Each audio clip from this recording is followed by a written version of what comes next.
Bangladesh cricket দল এবারের Asia কাপে দারুণভাবে লড়াই করছে, তবে এখনও সুপার ফোরে জায়গা করে নিতে হলে কিছু সমীকরণ মিলতে হবে। টাইগার ভক্তদের জন্য তাই অপেক্ষার প্রহর একটু ভিন্ন রকম। প্রথম রাউন্ডে বাংলাদেশ একটি ম্যাচ জিতেছে, আবার একটি ম্যাচ হেরেছে, ফলে দলটি এখনও পুরোপুরিভাবে নিশ্চিত নয় পরবর্তী ধাপের জন্য।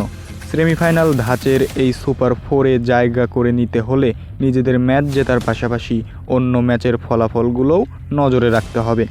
বাকি ম্যাচে অবশ্যই জয় পেতে হবে।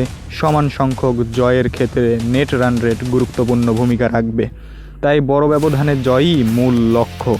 প্রতিদ্বন্দ্বী দলগুলো পরাজয়ও বাংলাদেশ সুপার ফোরে ওঠার পথ সহজ হতে পারে। ম্যাচ শেষে বাংলাদেশি ক্রিকেটাররা জানান তারা ইতিবাচক ক্রিকেট খেলতে চায়। মেহেদী হাসান, তাহিদ হৃদয়, মুস্তাফিজুর রহমান সহ সিনিয়র জুনিয়র সবাই একসঙ্গে লড়াই চালিয়ে যাচ্ছেন। তাদের চোখ শুধু পরবর্তী ধাপের দিকে। স্টেডিয়ামে এবং টিভির পর্দায় টাইগার ভক্তদের স্লোগানে মুখরিত হচ্ছে চারপাশ। কোটি সমর্থকদের প্রত্যাশা, জটিল এই সমীকরণ মিলিয়ে যেন বাংলাদেশ সুপার ফোরে জায়গা করে নিতে পারে। সালমান মল্লিক, ক্রিকশট বিডি।